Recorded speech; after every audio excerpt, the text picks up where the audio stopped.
नमस्कार दोस्तों, आप सभी दोस्तों का हमारे चैनल पर बहुत बहुत स्वागत है।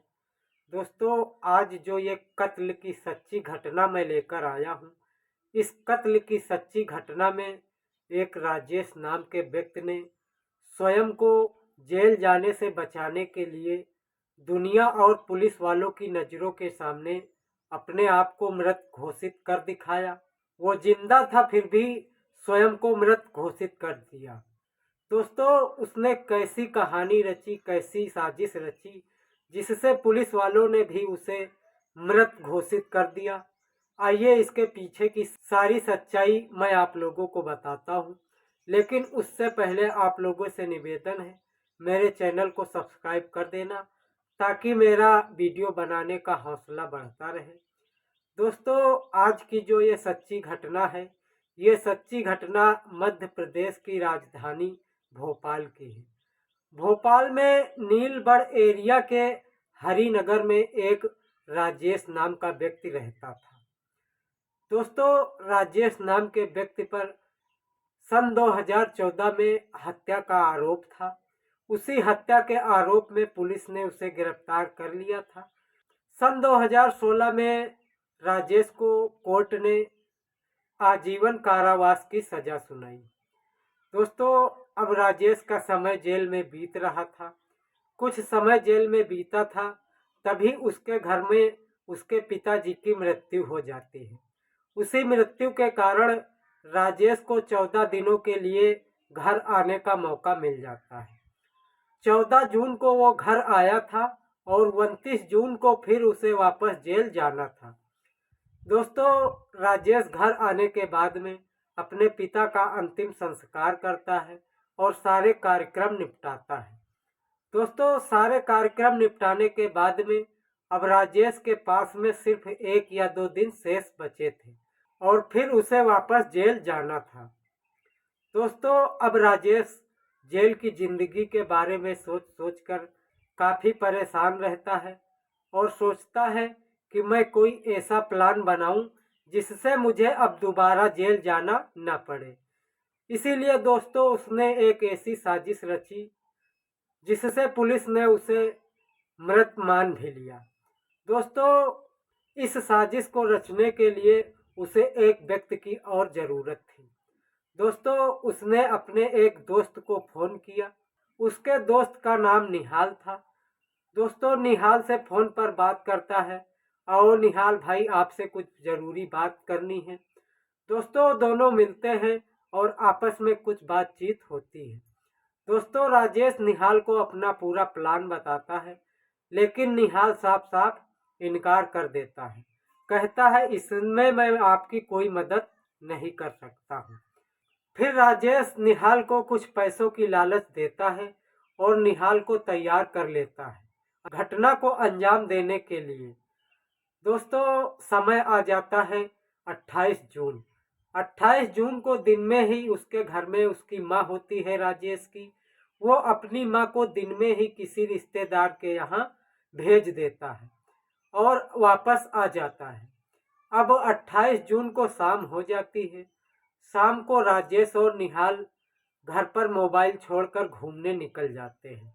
दोस्तों, उन दोनों ने घर पर मोबाइल इसलिए छोड़ दिया था ताकि लोकेशन ट्रेस न हो सके। दोस्तों, राजेश और निहाल घूमते घूमते एक पेट्रोल पंप के पास पहुंच जाते हैं, जहां पर इन दोनों की मुलाकात एक राजू नाम के व्यक्ति से होती है। दोस्तों, राजू नाम के व्यक्ति की उम्र और लंबाई राजेश से मैच करती थी। दोस्तों, निहाल और राजेश राजू से बातचीत करते हैं। बातचीत करते करते दोनों दोस्त तीनों लोग बन जाते हैं और बातचीत करते करते राजू को घर पर पार्टी देने के लिए, शराब पिलाने के लिए तैयार कर लेते हैं। दोस्तों, अब तीनों वापस शाम को घर आ जाते हैं और घर के अंदर प्रवेश कर जाते हैं। घर के अंदर प्रवेश कर जाने के बाद में राजेश ने दरवाजे को अंदर से बंद कर लिया। बंद कर लेने के बाद में राजेश और निहाल ने राजू को जमकर शराब पिलाई। शराब पिलाने के बाद में जब राजू ने अपना आपा खो दिया, तब निहाल और राजेश ने मिलकर उसका गला दबाकर उसका कत्ल कर देते हैं। कत्ल करने के बाद में राजेश अपनी हैंड राइटिंग में एक सुसाइड नोट लिखता है और उस सुसाइड नोट को एक अलमारी में सुरक्षित रख देता है ताकि वो सुसाइड नोट पुलिस को आसानी से मिल जाए। दोस्तों, अब उस राजू की लाश को ये दोनों फर्श पर लिटा देते हैं। लिटाने के बाद में उसके हाथ और पैरों को रस्सी से बांध देते हैं।